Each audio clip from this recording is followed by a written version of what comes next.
الحمد لله وكفى وسلام على عباده الذين اصطفى أما بعد فأعوذ بالله من الشيطان الرجيم بسم الله الرحمن الرحيم فويل للمصلين الذين هم عن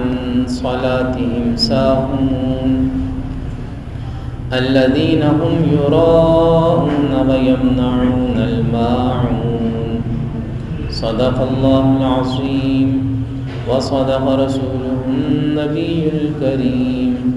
اللهم صل على سيدنا محمد وعلى آل سيدنا محمد وأصحاب سيدنا محمد وبارك وسلم عليه۔ 30ویں پارے کی سورۃ الماعون کا بیان چل رہا ہے۔ اس کی ابتدائی 3 آیات میں یہ بتایا گیا کہ جو شخص قیامت کے دن کا انکار کرتا ہے، یعنی آخرت کا منکر ہے، تو یہ آخرت کے انکار کے اثرات اس کی سماجی اور معاشرتی زندگی پر ظاہر ہوتے ہیں۔ نتیجہ یہ ہے کہ وہ اخلاقی خوبیاں جو ہر زمانے میں، ہر معاشرے میں، ہر قوم میں، ہر مذہب میں بہت اہم اور ضروری سمجھی جاتی تھیں، یعنی معاشرے کی غریب، مسکین، یتیم، پسماندہ طبقات کا خیال رکھنا، ان سے بھی یہ کنارہ کشی اختیار کر لیتے ہیں۔ یعنی انسانی اخلاقیات کے جو ادنا درجے ہیں، ان ادنا درجوں سے بھی یہ محروم ہو جاتا ہے۔ آخرت کا انکار انسان کو انسان نہیں رہنے دیتا، بلکہ اسے جانوروں کی قبیل میں لا کھڑا کرتا ہے۔ پہلی 3 آیات میں یہ مضمون بیان کیا گیا جس پر تفصیل سے بات ہو چکی، اور اگلی 4 آیات کے اندر کچھ نماز پڑھنے والوں کے لیے، کچھ ایسے نمازیوں کے لیے خرابی کا اور ہلاکت کا اعلان ہے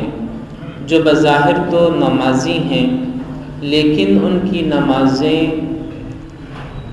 قیام سے محروم ہیں، قیام سے خالی ہیں، خشوع و خضوع سے خالی ہیں، اہتمام سے خالی ہیں، اخلاص اور للہیت سے خالی ہیں۔ یہ نمازی ہیں، بظاہر نمازی ہیں،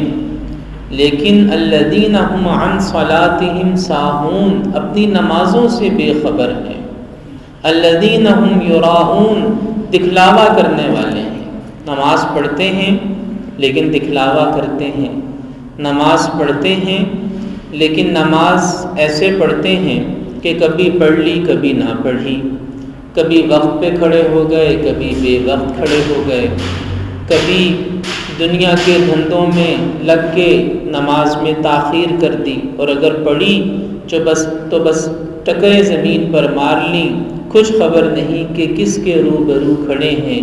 اور کس احکم الحاکمین کے دربار میں کس انداز سے حاضری دے رہے ہیں۔ کیونکہ اللہ تعالیٰ صرف ہمارے اٹھنے بیٹھنے کو، رکوع سجدے کو نہیں دیکھتا، وہ تو دلوں کو دیکھتا ہے کہ اللہ کی بارگاہ میں جب حاضری ہوئی ہے تو اخلاص کیسا تھا، خشوع کیسا تھا۔ تو غفلت کے ساتھ نمازوں سے غفلت اور نماز میں غفلت، یہ ہے ایک نماز سے غفلت ہے کہ نماز کو بوجھ سمجھا یا نماز کا اہتمام نہ کیا، کبھی پڑھ لی کبھی نہ پڑھی، کبھی جماعت سے پڑھ لی کبھی اپنی پڑھ لی، کبھی قضا کر دی، کسی چھوٹے سے چھوٹے کام میں بھی لگ گئے تو نماز سے غافل ہو گئی۔ یہ نماز سے غفلت ہے، اور ایک ہے نماز میں غفلت کہ شروع کر دی تو نماز شروع کی اور دنیا کے سارے خیالات، ارادے، منصوبے وہ سب نماز کے اندر ہی بن رہے ہیں۔ یہ نماز میں غفلت ہے۔ اس آیت مبارکہ میں نماز سے غافل ہونے والوں کے لیے ہلاکت کا اعلان ہے۔ نماز سے جو غافل ہے، نماز میں غافل ہونے کی جہاں تک بات ہے تو اس کی کوشش کرنی چاہیے، مشق کرنی چاہیے،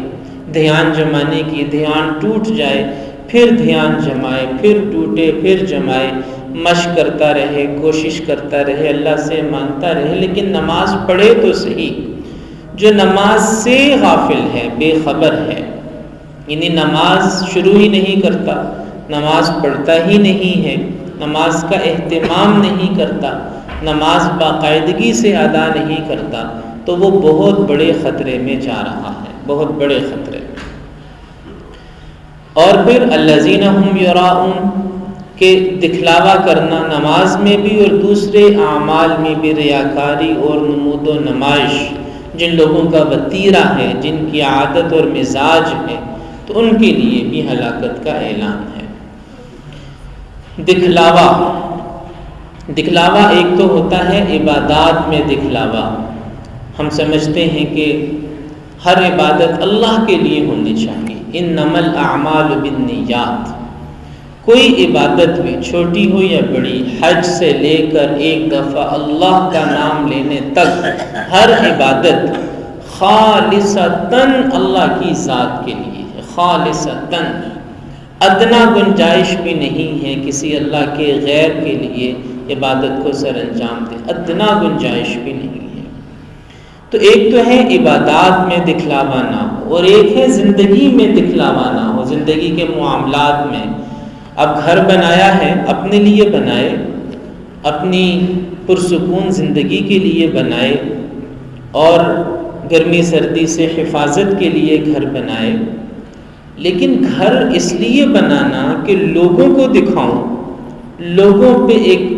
دبدبہ اور رعب قائم کروں، یہ درست نہیں ہے۔ اسی طرح زندگی کے باقی معاملات کے اندر، لباس ہے، جوتا ہے، کھانا پینا ہے، طرز زندگی ہے، شادی بیاہ ہے، اپنی سہولت کو دیکھے، اپنی خوشی کو دیکھے، ٹھیک ہے، اللہ نے گنجائش دی ہے تو خرچ کرے،